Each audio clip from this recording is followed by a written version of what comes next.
Jadi, pada episode kisah nyata mengerikan dari internet kali ini, gue akan menceritakan 3 kasus yang semakin lama lo tonton video ini, semakin mengerikan kasusnya.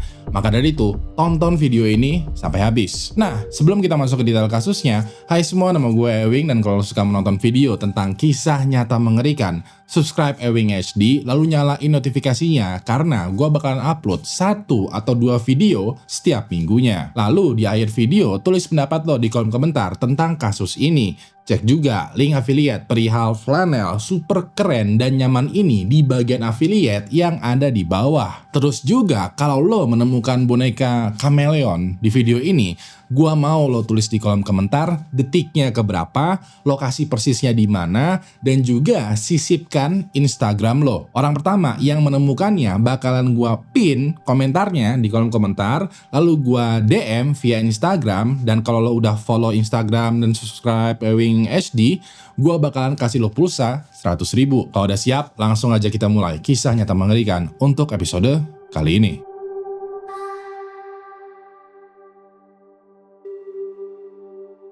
Pada tahun 2015, ada sebuah keluarga kecil yang tinggal di Hong Kong. Keluarga tersebut terdiri dari seorang ayah atau suami bernama Kwan Kim Sum berusia 50 tahun, seorang ibu atau istri bernama Wong Shu Fing berusia 47 tahun, dan anak gadisnya bernama Lily Kauli berusia 16 tahun. Diketahui ya, walaupun keluarga ini terbilang kecil, mereka hidup terbilang tajir. Kwan bekerja sebagai dokter anestesi yang cukup sukses, sedangkan Wong bekerja sebagai ibu rumah tangga yang dekat banget sama Lily yang waktu itu masih duduk di bangku sekolah. Nah, dikarenakan profesi sebagai dokter, Kwan termasuk sosok yang sangat disiplin terutama soal pendidikan. Dia pengen anak-anaknya itu sukses secara akademik, yang jadinya Lily itu sering didorong untuk fokus belajar dibandingkan main-main seperti remaja pada umumnya. Walaupun begitu ya, hubungan mereka terlihat normal-normal aja, alias gak ada konflik yang besar. Pada malam hari tanggal 21 Mei tahun 2015, Lily masuk nih ke area home gymnya dengan niatan ingin berolahraga. Pas masuk ke dalam ruangan, dia agak heran karena biasanya jam segini area home gymnya itu lagi sepi, gak ada orang sama sekali. Tapi kok tumben-tumbenan pada malam itu ya dia melihat ayahnya lagi berolahraga di sana. Lily waktu itu melihat Kwan, ayahnya, lagi duduk di atas sebuah bola yoga yang besar sambil sesekali melakukan gerakan peregangan ringan. Sambil masuk ke dalam home gym, Lily nanya, "Ayah, tumben banget olahraga malam-malam, belum mau tidur kah?" Kwan yang rada kaget dengan kehadiran anaknya langsung menjawab, "Oh iya, ayah lagi pendinginan nih. Tadi sore habis main padel sama rekan kerja." Dan dikarenakan Kwan pas banget selesai pendinginan, pas Lily masuk ke area home gym, dia merapikan lagi tuh bola yoganya, lalu keluar dan mempersilahkan Lily untuk berolahraga. Besoknya, sekitaran jam 9 pagi, Lily duduk di meja makan sambil juga baca-baca buku pelajaran. Pagi itu, Lily baca bukunya rada-rada gak niat nih, karena dia penat dan bosen banget. Diketahui ya, hari itu sebenarnya dia lagi libur sekolah. Dan namanya juga remaja, pas lagi libur sekolah, dia mah pengennya main sama teman sekolah, nongkrong di mall, ngopi di kafe, nonton film di bioskop, dan lain sebagainya. Bagaikan remaja pada umumnya. Tapi dia tahu banget nih, kalau sekiranya Lily minta izin buat main keluar rumah, nantinya dia pasti bakalan kena omelan ayahnya. Karena sebagaimana yang gue ceritain, Kwan itu orangnya rada-rada strict soal pendidikan. Pas banget nih, pas Lily lagi pura-pura belajar, ayahnya itu turun dari lantai atas dan melihat Lily lagi belajar. Kwan langsung tersenyum banget tuh melihat Lily yang rajin belajar nih ya, walaupun libur sekolah. Kwan waktu itu sempat berpesan kepada Lily, dia kayak bilang, "Wah, anak ayah rajin banget nih belajarnya. Kamu hari ini jangan keluar bawa mobil ya. Kamu mesti belajar di rumah." Lily dengan senyuman dipaksakan menjawab, "Iya ayah, ini aku lagi ngerjain PR nih. Lihat nih, aku lagi belajar." Ya udah deh. Kwan itu mencium keningnya Lily, lalu juga mencium istrinya, Wong ya, lalu bilang kalau dia tuh mesti berangkat kerja karena hari itu ada pasien. Gak lama kemudian, Kwan keluar rumah, lalu pergi berangkat kerja menggunakan mobilnya. Pada momen ini ya, Wong bisa melihat tuh Lily belajarnya kayak nggak niat nih, kayak kelihatan banget dia terpaksa belajar di rumah walau sekolah tuh lagi libur. Pas itu, Wong langsung bilang ke anaknya kayak, sayang, daripada stres belajar, mendingan kita nge-mall aja yuk. Kamu nggak perlu khawatir, nanti ibu yang backup. Lily dengan mata yang berbinar-binar dengan simpelnya menjawab, "Kuilah." Ya udah deh, mereka berdua langsung mandi dan berdandan dengan cantik, yang rapi. Mereka kayak excited karena bakalan menghabiskan waktu bersama di mall diam-diam tanpa sepengetahuannya Kwon. Setelah mereka berdua siap, siang itu mereka pergi tuh keluar rumah menggunakan mobil Mini Cooper berwarna kuning, mobil keluarga mereka yang satunya lagi. Sekitaran jam 4 sore, ada pelari yang kita sebut saja bernama Fulano sedang jogging di sekitaran kawasan tempat keluarga Kwon, Wong, dan Lily tinggal. Pas lagi jogging, Fulano notice ada mobil Mini Cooper berwarna kuning lagi berhenti di pinggir tengah jalan. Nah, yang membuat Fulano rada-rada merasa aneh adalah mobil Mini Cooper ini itu nggak sepenuhnya berhenti di pinggir jalan, melainkan masih rada ke tengah gitu. Jadi setengah bodi mobil nih ya, rada di pinggir dan setengahnya lagi rada ke tengah. Dan semakin Fulano dekatin mobil ini, dia melihat kalau mobilnya itu masih nyala. Dan di dalamnya ada dua orang wanita, yang satu duduk di kursi pengemudi dan yang satu lagi duduk di kursi penumpang, duduk diam, tidak sadarkan diri dengan kondisi badan membungkuk lemas. Dirasa ada yang gak beres, Fulano langsung menghubungi polisi dan juga pihak berwajib lainnya untuk meminta pertolongan. Gak lama kemudian, polisi dan juga ambulans udah tiba nih di mobil Mini Cooper ini. Mereka membuka paksa pintu mobil dan mengeluarkan dua orang wanita yang diketahui ternyata adalah Wong dan Lily. Sayangnya pada saat dilarikan ke rumah sakit, mereka berdua dinyatakan sudah meninggal dunia. Polisi yang masih ada di sekitaran mobil Mini Cooper langsung menjadikan mobil ini sebagai TKP. Mereka waktu itu memeriksa mobil ini secara detail, entah itu bagian kursi, dashboard, bagasi, dan seluruh bagian kendaraan, berusaha mencari tahu penyebab dari kematiannya Wong dan Lily. Hasilnya adalah nihil. Mereka waktu itu tidak menemukan tanda-tanda perampokan, kekerasan, atau bahkan juga racun dari dalam mobil. Dan dikarenakan penyebab kematian yang belum jelas, investigasinya mulai melebar nih. Waktu itu polisi meminta keterangannya Kwon, suami dari Wong atau ayah dari Lily, yang bilang kalau dia tuh dari jam 9 pagi kerja di rumah sakit. Dan pas dicek, banyak nih orang di rumah sakit yang memvalidasi alibinya Kwon yang beneran lagi kerja di rumah sakit dari jam 9 pagi sampai sekiranya sore hari. Dikarenakan hal tersebut, Kwon dicoret dari daftar tersangka karena dinilai memiliki alibi yang super kuat. Polisi pun lalu meminta keterangan teman, tetangga, rekan kerja, dan juga mengulik kehidupan pribadinya Wong dan Lily. Sayangnya setelah proses wawancara yang panjang, hasilnya adalah gak ada hal yang mencurigakan yang bisa dijadikan petunjuk utama dari proses investigasi. Dari sini polisi mulai mentok dan kebingungan karena selain TKP-nya bersih dan tidak adanya tersangka utama, penyebab kematiannya Wong dan Lily terbilang misterius karena mereka berdua somehow meninggal akibat gagal bernafas. Hampir 6 bulan berlalu semenjak kematian misterius dari Wong dan Lily, ada nih satu orang detektif yang kita sebut saja sebagai detektif Fulan memutuskan untuk mengevaluasi proses investigasi. Waktu itu detektif Fulan meninjau kembali TKP, terutama isi dari mobil Mini Cooper yang sempat dikendarai Wong dan Lily. Detektif Fulan periksa lagi nih secara detail satu persatu barang-barangnya, termasuk juga tas korban, barang belanjaan, peralatan olahraga, dan barang random lainnya. Nah, di antara semua barang ini, detektif Fulan somehow terpaku sama satu peralatan olahraga, yaitu bola yoga yang sudah mulai agak-agak kempes gitu. Detektif Fulan rada merasa aneh karena kalau orang berpergian dengan bola yoga, biasanya mereka bawa bola yoganya dengan kondisi sepenuhnya kempes. Jarang banget nih ada orang yang pergi membawa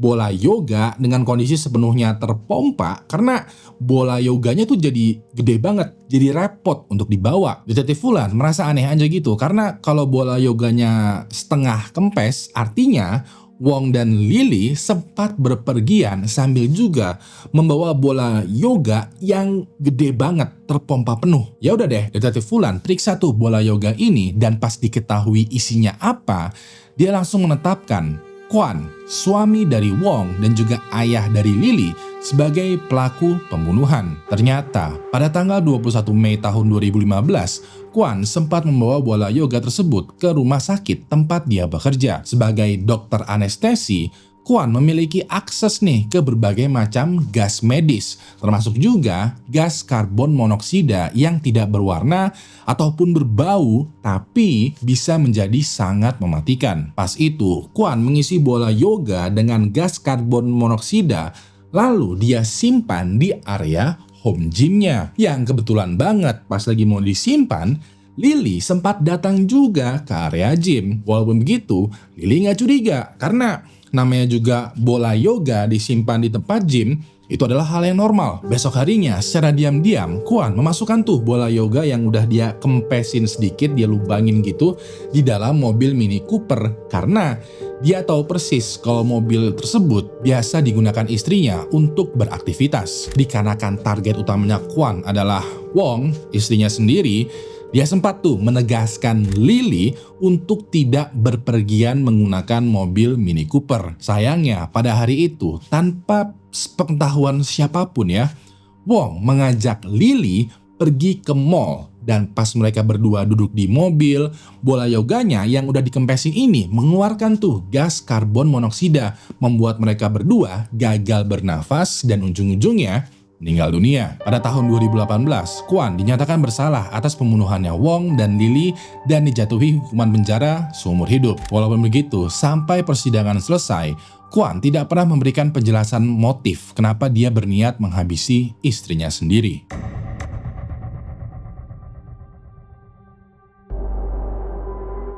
Pada tanggal 17 September tahun 2021, ada seorang pria tinggal sendirian di sebuah motel yang ada di kota Euless, Texas, negara Amerika Serikat. Pria ini bernama Jason Thornburg, berusia 42 tahun, dan dia dikenal sebagai seorang preacher atau pengkhotbah atau pemuka agama. Diketahui ya, dia sering mengadakan kelompok belajar Alkitab dan cukup aktif mengajak orang yang sedang mengalami kesulitan hidup untuk mendekatkan diri kepada Tuhan. Jason biasanya tinggal tuh di sebuah kontrakan bareng dengan temannya, tapi pada hari itu dia mau nggak mau mesti tinggal di sebuah motel sederhana yang ada di pinggir jalan karena kontrakannya sempat dilaporkan terbakar habis. Dikarenakan hal tersebut, hampir seluruh barang miliknya terbakar habis dan yaudah deh, demi bisa membangun kembali kehidupannya, untuk sementara waktu selanjutnya, Jason menetap di motel ini. Walaupun terkena musibah yang cukup besar, Jason tetap menjalankan aktivitasnya seperti biasa, yaitu menjalani kegiatan rohani. Pada siang itu, dia lagi beres-beres nih di kamar motelnya, sambil juga menata ulang beberapa kursi supaya melingkar gitu, karena sebentar lagi dia bakal menerima tamu, mengadakan sesi belajar Alkitab, sharing perihal keagamaan, dan lain sebagainya. Ketika hari sudah menjelang sore, Jason yang sedang standby nih menunggu kedatangan jemaatnya mendengar suara ketokan pintu di kamar motelnya. Pas dia buka, ternyata yang mengetok ini adalah seorang pria bernama David Leuras berusia 42 tahun yang memiliki tubuh besar dan dipenuhi juga dengan tato. Diketahui ya, mereka berdua sempat bertemu berpapasan beberapa kali ketika Jason melakukan kegiatan sosial di jalanan. Jason sempat mengajak David untuk belajar Alkitab. Tapi David waktu itu sempat menolak dengan sopan dengan alasan kalau dia bukan orang yang religius. Nah, pas Jason melihat David di depan pintu motel, dia agak sedikit heran. Kayak, loh, bukannya kemarin-kemarin pas ditawarin lo gak tertarik ya? Kok malah dia jadi jemaah yang paling cepet nih datangnya, pertama lagi. David waktu itu dengan ekspresi gelisah, keringetan, nafas ngos-ngosan, bilang kalau tujuan dia datang ke kamarnya Jason adalah memang bukan untuk belajar Alkitab, melainkan ingin mencari perlindungan. Masih di depan pintu nih ya, secara singkat, David bilang kalau dia terlibat dengan bisnis narkotika, membuat semacam deal-dealan yang merugikan dirinya. Jadinya sekarang lagi ada orang yang berbahaya banget yang sedang mencarinya. Bisa dibilang David kayak meminta Jason untuk menyembunyikan dirinya dulu sampai situasi di jalanan menjadi agak lebih aman. Ya udah deh, dikarenakan Jason agak sedikit iba dan menurut keyakinan dia membantu orang yang sedang kesulitan adalah bagian dari pelayanan keagamaan, dia mempersilahkan tuh David masuk. David pun duduk tuh di salah satu kursi yang posisinya melingkar ini. Dia kayak orang yang salah tingkah atau salah tempat, kayak salah situasi gitu. Kayak berasa aneh lah, tapi gak enak juga, tapi ya mau gimana lagi. Jason pun duduk tuh dan menawarkan pelayanannya. Dia kayak coba ceritain dulu lah pelan-pelan masalahnya tuh apa, siapa yang ngejar dia, situasinya sebahaya apa sih, dan lain sebagainya. Dan untuk beberapa waktu selanjutnya, David curhat tuh ke Jason. Mereka ngobrol panjang lebar perihal kehidupan sambil juga Jason menyisipkan bumbu-bumbu keagamaan, berusaha membuat David balik lagi lah ke jalan yang benar. Tanpa disangka, malam telah tiba nih.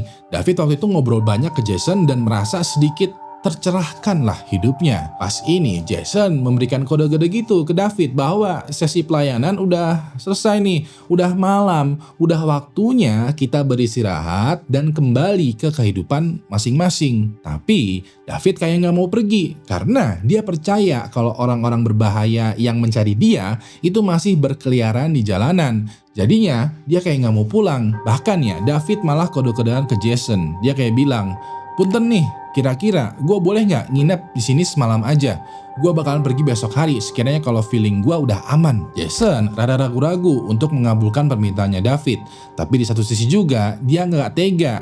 Jadinya dia menjawab, "Yo wes, ya udah deh." Jason waktu itu menyiapkan selimut, tikar, dan perlengkapan tidur seadanya di lantai untuk David tidur. Dan untuk beberapa waktu selanjutnya, mereka ngobrol santai lagi, ngebahas kehidupan sambil juga tipis-tipis membahas perihal agama. Selama 5 hari berikutnya, kamar motelnya Jason hampir selalu tertutup. Pintunya benar-benar rapat, jendelanya ditutup tirai, dan benar-benar gak ada celah sama sekali. Walaupun begitu, dari kamarnya Jason terdengar tuh suara nyala musik rohani yang diputar keras banget pagi, siang, malam. Awalnya penghuni motel yang lain menganggap ini tuh hal biasa karena Jason sebagai penghuni lama udah dikenal sebagai seorang preacher. Jadinya mereka menganggap kalau Jason sedang beribadah nih. Tapi semakin lama penghuni motel mulai merasa terganggu karena musik rohaninya ini beneran gak berhenti sama sekali. Mana suaranya kenceng banget sampai-sampai nembus ke kamar sebelahnya. Jadinya beberapa penghuni motel yang tetanggaan sama Jason ngaduin ketidaknyamanan ini ke pemilik motel. Tapi dikarenakan Jason merupakan salah satu orang yang nyewa motelnya dalam jangka panjang, pemilik motel nggak mau negur. Dia malah membiarkan Jason nyetel musik rohani terus-menerus karena penghuni motel yang lainnya palingan cuma stay semalam 2 malam aja. Sedangkan Jason udah 5 malam nih. Nanti kalau ditegur, takutnya dia malah pindah ke motel lain. Pemilik motelnya nggak mau rugi nih. Sampai pada pagi hari tanggal 22 September tahun 2021, salah satu tetangganya Jason yang kebetulan lagi merokok di depan kamar motel notice sesuatu. Hal pertama yang dia notice adalah musik rohani yang selama ini menyala keras dari kamarnya Jason tiba-tiba aja berhenti. Lalu hal kedua yang dia notice adalah untuk pertama kalinya setelah berhari-hari tertutup rapat, pintu kamarnya Jason terbuka. Pas terbuka, tetangganya ini melihat ada satu orang yang menggunakan pakaian full APD lengkap kayak penutup kepala, masker, sarung tangan, sampai juga baju pelindung keluar dari kamar motelnya Jason. Begitu keluar, orang ini membawa tas dan juga koper besar, lalu memasukkan seluruh barang bawaannya ke mobil yang terparkir persis di depan kamar motel. Lalu pergi begitu aja sambil bengong tapi juga sambil sebat-sebat gitu ya. Tetangganya Jason heran dengan pemandangan ini. Tapi namanya juga ini adalah bangunan motel sederhana yang terbilang murah meriah, udah gak aneh melihat pemandangan aneh. Gak lama kemudian di lokasi yang gak jauh dari motel ada petugas pemadam kebakaran menerima laporan dari warga perihal sebuah dumpster atau tempat sampah besar yang mendadak terbakar. Pemadam kebakaran datang dong dan mereka berhasil tuh memadamkan api yang nggak begitu besar. Pas itu petugas damkar berusaha tuh menginvestigasi apa sekiranya penyebab dari kebakaran dan juga sampah apa yang terbakar. Awalnya mereka mengira palingan penyebabnya adalah minyak yang dibuang di dumpster, tersundut puntung rokok, dan yang terbakar adalah sampah ataupun furnitur. Ternyata petugas damkar menemukan kalau dumpsternya ini sengaja dibakar oleh seseorang karena mereka menemukan jejak bensin. Dan yang dibakar adalah potongan tubuh manusia. Pada momen itu, petugas damkar langsung menghubungi polisi dan begitu tiba, mereka langsung menjadikan dumpster ini sebagai TKP. Dan pas ditelaah lagi, ternyata potongan tubuh manusia ini bukan berasal dari satu orang aja, melainkan juga dari 3 orang yang berbeda. Pada saat proses olah TKP, petugas forensik berusaha tuh mengidentifikasi potongan jenazah dari 3 orang yang dibakar di dumpster. Dari proses identifikasi, 3 orang tersebut adalah Lauren Phillips berusia 34 tahun, Marie Cruz Matis berusia 33 tahun, dan yang terakhir adalah David Lueras berusia 42 tahun. Dan dikarenakan ini adalah kejahatan pembunuhan yang luar biasa yang melibatkan pemotongan tubuh dan juga upaya untuk menghilangkan jenazah, polisi langsung melakukan investigasi besar-besaran. Singkat cerita, polisi berhasil tuh men-tracking aktivitas terakhir dari 3 orang korban ini, dan ternyata semuanya memiliki kesamaan, yaitu mereka semua terakhir kali terlihat penampakannya di CCTV adalah pada saat masuk ke kamar motelnya Jason. Ya udah deh, nggak pakai lama, polisi langsung datangi tuh kamar motelnya Jason untuk menangkapnya. Pada saat ditangkap, Jason sama sekali tidak melawan, dan pada saat penangkapan juga ya, polisi menemukan banyak gergaji mesin dan juga kamar mandi yang penuh dengan bercak darah. Dari sini terbukti sudahlah kalau Jason adalah pelaku dari kasus pembunuhannya Lauren, Marie Cruz, dan juga David. Nah, pada saat diinterogasi, Jason sama sekali tidak mengelak segala macam tuduhan. Dia bahkan mengaku kalau dia yang menghabisi 3 korbannya dan juga sempat sedikit memakan jenazahnya. Selain itu juga, walaupun dia mengaku-ngaku sebagai preacher, pengkhotbah, ataupun pemuka agama, sebenarnya dia enggak. Bisa dibilang ya, selama ini Jason sebenarnya adalah seorang pria yang cosplay sebagai pemuka agama, yang padahal dia nggak punya lisensi ataupun kompetensi sebagai pemuka agama. Walaupun begitu, menurut pribadinya dia percaya banget kalau dia adalah pemuka agama. Selain itu juga, dia percaya bahwa dengan mengorbankan seseorang, jiwa orang tersebut bisa menjadi lebih suci. Maka dari itu, besar kemungkinan pada malam David meminta perlindungan, Jason emang berniat untuk menyelamatkannya. Tapi dengan caranya sendiri. Ketika David tertidur, Jason menghabisinya, memotong jenazahnya di toilet, disimpan, dan ada beberapa bagian tubuh yang dia makan. Dan untuk beberapa hari selanjutnya, dia mendatangkan 2 orang lain, yaitu Lauren dan Marie Cruz, yang diketahui bekerja sebagai pekerja seks komersial. Sama nasibnya dengan David, Jason mensucikan 2 orang wanita ini, dia potong jenazahnya di toilet, dia simpan, dan beberapa bagian tubuhnya ada yang dia makan. Di hari terakhir, Jason menggunakan pakaian ABD lengkap, membawa tuh potongan jenazah dari 3 orang ini, dia buang di dumpster, lalu dia bakar sebagai upaya penghilangan jenazah. Dan yang lebih ngeri lagi adalah Jason sempat mengaku kalau 3 orang tadi bukanlah aksi pembunuhannya yang pertama. Dia bercerita bahwa beberapa tahun sebelumnya dia juga pernah menghabisi mantan pacarnya dan menghilangkan jenazahnya. Selain itu juga, rumah kontrakan yang sempat diceritakan terbakar habis, itu sebenarnya juga adalah ulahnya Jason. Alasan Jason membakar rumah kontrakannya sendiri adalah demi menutupi jejaknya dia ketika menghabisi teman satu kontrakannya. Walaupun begitu, walaupun ini adalah pengakuan langsung dari Jason, polisi tidak memiliki bukti yang kuat untuk menuntut Jason atas 2 kasus tersebut. Alhasil, Jason hanya dituntut atas 3 pembunuhan yang dia lakukan di dalam kamar motelnya. Pada akhirnya, setelah proses sidang yang panjang, Jason divonis bersalah atas pembunuhan berencana dan dijatuhi hukuman mati. Sekarang dia lagi menunggu giliran di sel hukuman mati yang ada di negara bagian Texas.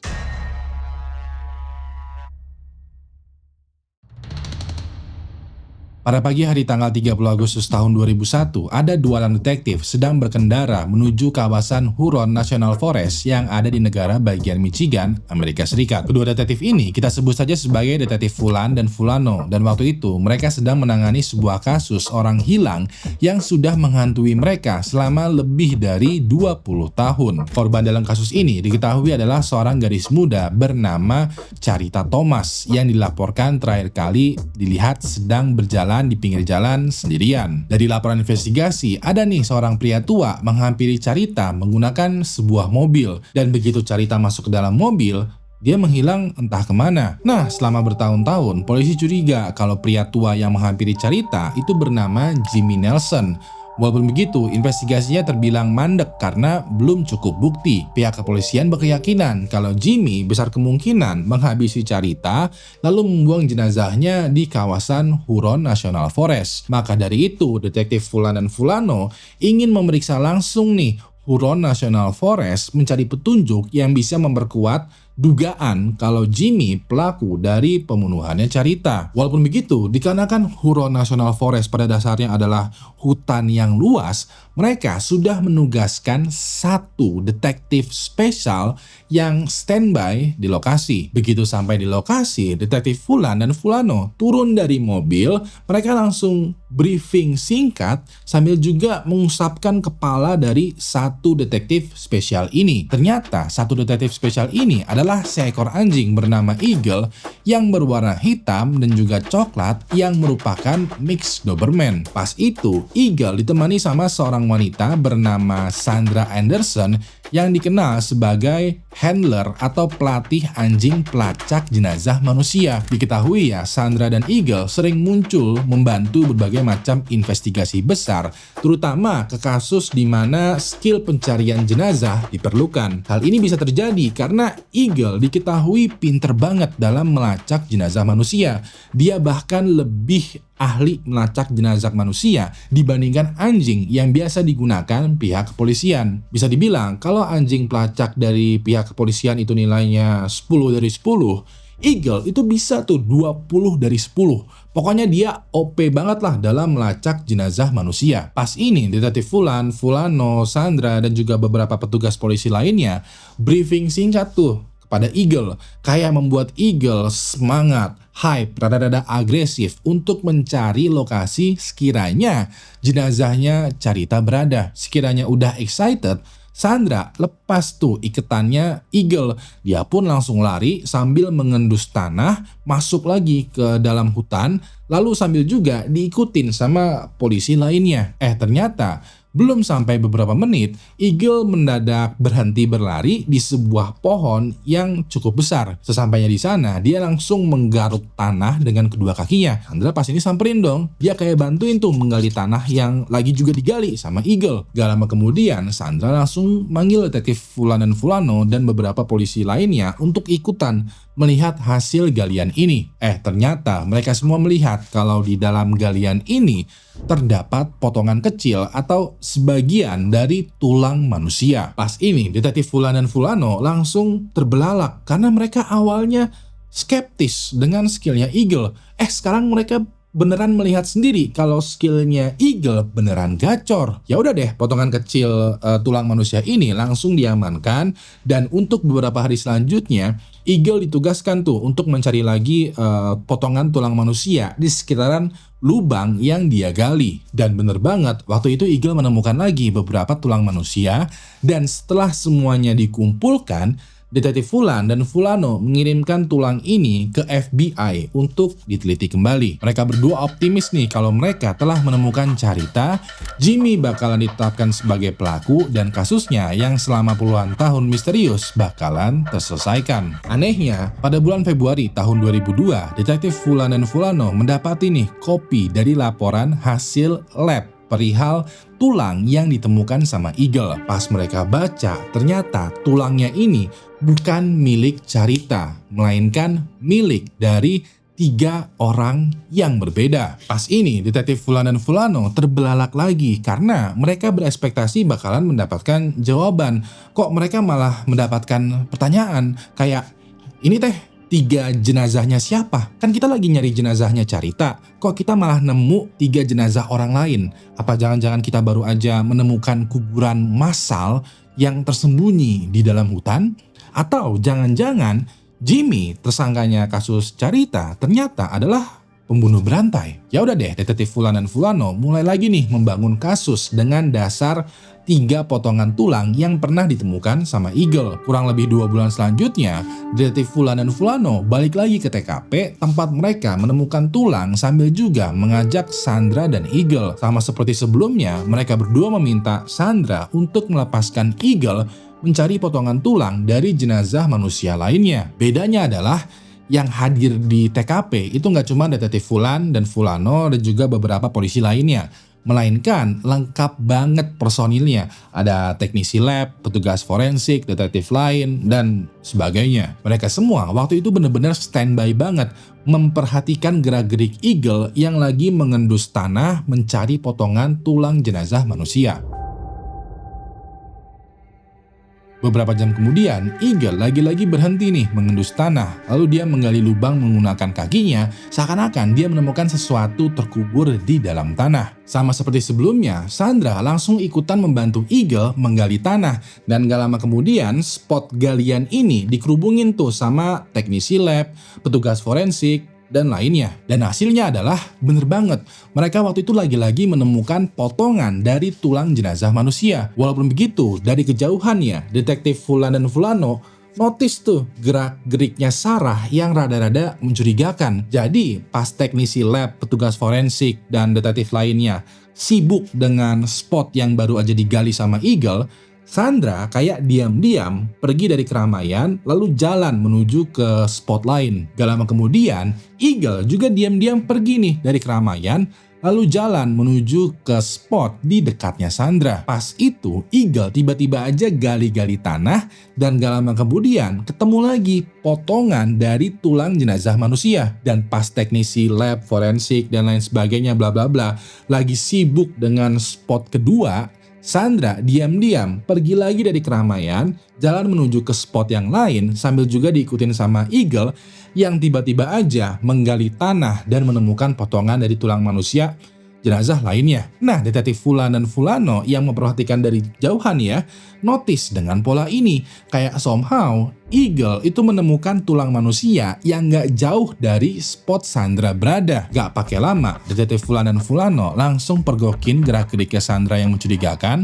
Waktu itu mereka bertanya, "Apa yang kamu lakukan?" Dengan simpelnya, Sandra menjawab, "Teing." Pas ini detektif Fulan dan Fulano notice kalau tangannya Sandra kayak mengepal gitu, kayak berusaha menyembunyikan sesuatu tapi keburu kepergok duluan. Detektif Fulan dan Fulano meminta Sandra tuh untuk menunjukkan isi tangannya, tapi Sandra nggak mau. Dia malah membuat semacam keributan dan berdalih kalau dia lagi dilecehkan. Nah, keributan ini mengundang perhatian banyak petugas polisi yang sekarang semuanya berpusat sama Sandra. Dan dikarenakan ada semacam kecurigaan atau keributan dari proses pencarian jenazah, hari itu semua investigasi di-pause dulu karena detektif Fulan dan Fulano mau berfokus sama Sandra. Ya udah deh, Sandra waktu itu langsung dibawa ke kantor polisi untuk digeledah lebih proper dan juga diinterogasi. Ternyata tulang jenazah yang selama ini Eagle temukan adalah tulang manusia yang dilempar sama Sandra. Jadi pada saat di TKP, Sandra sengaja tuh berbekal potongan tulang manusia yang kecil-kecil gitu. Dan pas sekiranya Eagle mulai mencari, Sandra bakalan diam-diam melempar potongan tulang manusia ini. Alhasil, Eagle berhasil menemukan potongan tulang manusia yang sudah dibekalin sama Sandra. Dari sini, coba pertanyaan lagi, dari mana Sandra mendapatkan potongan tulang manusia? Ternyata pas detektif Fulan dan Fulano gali lagi perihal riwayat kerjanya Sandra, dia diketahui juga bekerja di sebuah rumah sakit dan juga lab yang memiliki kadaver. Buat yang belum tahu, kadaver adalah jenazah manusia yang disumbangkan ke rumah sakit atau lab untuk dilakukan penelitian medis. Besar kemungkinan Sandra klepto-klepto dikit nih tulang dari kadaver di rumah sakit atau lab tempat dia bekerja. Dan setelah ditekan lagi interogasinya, Sandra akhirnya mengaku kalau Eagle pada dasarnya adalah anjing yang biasa aja. Dia sengaja membranding Eagle sebagai anjing yang ahli dalam menemukan jenazah manusia karena Sandra suka dengan sensasi ketika semua orang kagum dengan dirinya ataupun Eagle. Dia juga menikmati perhatian media dan juga ada perasaan bangga ketika pihak kepolisian menganggap Sandra dan anjingnya sebagai tim yang terbaik. Setelah buktinya dianggap cukup, Sandra akhirnya dihadapkan ke pengadilan. Pada akhirnya, dia mengaku bersalah atas berbagai macam tuduhan yang berkaitan dengan pemalsuan bukti serta menghalangi proses investigasi. Sandra kemudian dijatuhi hukuman penjara serta karirnya yang selama ini dia bangun runtuh dalam waktu sesingkat-singkatnya. Sedangkan Eagle pensiun dari dunia pencarian jenazah manusia. Dia pun menghabiskan sisa hidupnya sebagai anjing rumahan di pemilik barunya. Sisi pahitnya, misteri perihal kasusnya Carita Thomas masih menjadi kasus orang hilang yang belum terpecahkan sampai saat ini. Walaupun terkena musibah yang cukup besar, Jason tetap masih di depan pintu nih ya, Ketika David tidur, Jason menghabisinya, memotong jenazahnya di toilet, disimpan, dan ada beberapa... Ternyata, satu detektif spesial ini adalah seorang anjing seekor